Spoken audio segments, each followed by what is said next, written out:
अलिबाग तालुक्यातील सम वडके विद्यालय चोंडी किहीम ह्या विद्यालयाच्या निवृत्त शिक्षिका सौ भिडेबाई यांच्या अमृत महोत्सवी वर्षानिमित्त माझ्या आयुष्यातले काही दिवस काही वर्ष तुम्हाला देवाने द्यावीत।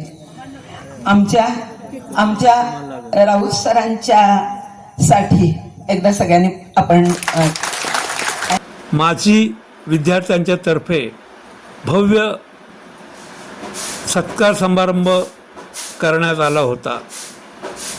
ह्या प्रसंगी आमदार महेंद्र दळवी यांनी सुद्धा त्यांच्या शैक्षणिक कार्याबद्दल शुभेच्छा देऊन त्यांचा गौरव केला।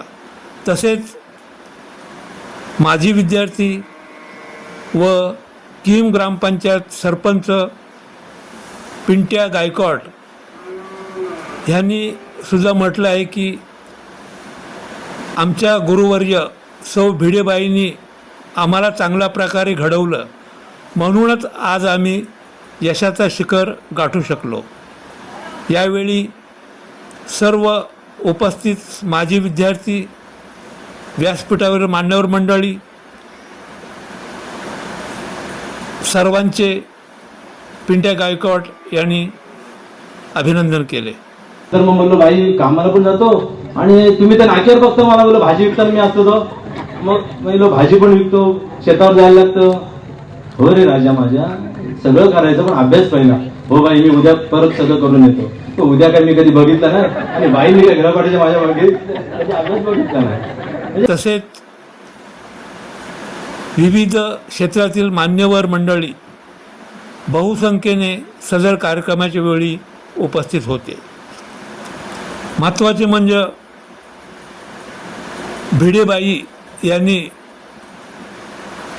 खरोखरच चांगल्या प्रकारे विद्यार्थी घडवून जे आज विद्यार्थी घडवलेले आहेत त्यांच्यापैकी कोणी शिक्षक, वकील, डॉक्टर, इंजिनियर, लोकप्रतिनिधी, कला, क्रीडा, सांस्कृतिक, वैज्ञानिक अशा विविध क्षेत्रात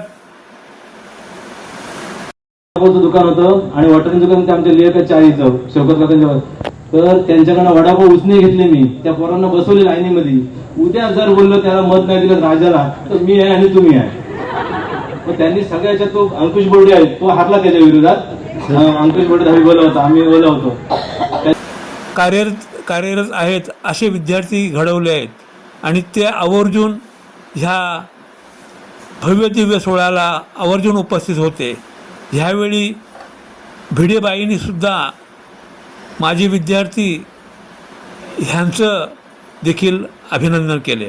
प्रदर्शनातून व्यक्त करूया आज आपुलकीचे ऋण आणि कृतज्ञतेचा मान, आणि म्हणून आभार व्यक्त करण्यासाठी मी स्टार कलाकार बाईंचा विद्यार्थी योगेश पवार खास आभार प्रदर्शनाचा कार्यक्रम माझ्या हातात घेतला होता। मी 2000ला आपलं 10वी पासआउट झालो। त्याच्या आधीपासून 5वी पासून आपल्या शाळेचे विद्यार्थी आणि बाईंचे विद्यार्थी आणि बाईंनी आणि सगळ्या शिक्षकांनी मिळून आम्हा विद्यार्थ्यांना दिलेलं एक नाव होतं, ते आठवत असेल, इब्लिस कार्टी। त्या इब्लिस कार्ट्यांमधला मी एक कार्ट आहे, कारण आम्ही शाळा गाजवून सोडलं होतं आणि ते गाजवून सोडण्यामागं ह्या सरांचा आणि या मॅडमचा हातभार आहे। कारण आम्हाला घडवण्याचं काम म्हणजे कलाकार घडवण्याचं काम खरं तर यांनी केलं होतं। कारण शाळेच्या 6वी पासूनच्या रंगमंचावरती जो मी चढलो होतो तो आज तागायत मॅडम मी उतरलेला नाहीये, संपूर्ण महाराष्ट्र फिरतोय आणि तो महाराष्ट्र तुम्हाला सगळ्यांमुळे फिरतोय। त्यामुळं हे सगळे आशीर्वाद सगळे तुमच्या सगळ्यांमुळे लाभलेत आणि आज हे भाग्य मला लाभलेलं आहे की तुम्हाला सगळ्यांचा हा जो उत्सव, हा सुंदर असा उत्सव झालेला आहे, त्या उत्सवाचे आभार प्रदर्शन, ज्यांच्यामुळे यशस्वी घडला या सगळ्यांचा सर्वप्रथम आभार सगळ्या विद्यार्थ्यांचा, ज्या विद्यार्थ्यांनी प्रत्येकाने आज कार्यक्रमासाठी यश लाभले, प्रत्येकाने हातभार लावलाय, प्रत्येकाने मदत केली आणि प्रत्येकाने उपस्थित लाभले। सगळ्यासाठी एकदा जोरदार टाळ्या झाल्या पाहिजेत, कारण हा कार्यक्रमासाठी प्रत्येकाचं हातभार लागावे म्हणून प्रत्येकाकडनं यथाशक्तीने ते एकच अमाऊंट वरून प्रत्येकाने घेतलं होतं, त्या सगळ्यांचे आभार। त्याच्यानंतर हा स्टेज ज्यांनी उपलब्ध करून दिला ते आपले सगळ्यांचे लाडके मॅडमचे विद्यार्थी अण्णा सातमकर म्हणजेच किशोरी सातम यांच्याकडे जोरदार टाळ्या झाल्या पाहिजेत। हा स्टेज, हा मंडप त्यांच्या माध्यमातून उभारला गेला। त्याच्यानंतर हा साऊंड, आमचा आवाज तुमच्यापर्यंत पोहोचवणार आमचे मित्र निखिल म्हात्रे यांच्याकडे जोरदार टाळ्या। महेंद्र म्हात्रे, खारपाट न्यूज, अलिबाग। रायगड.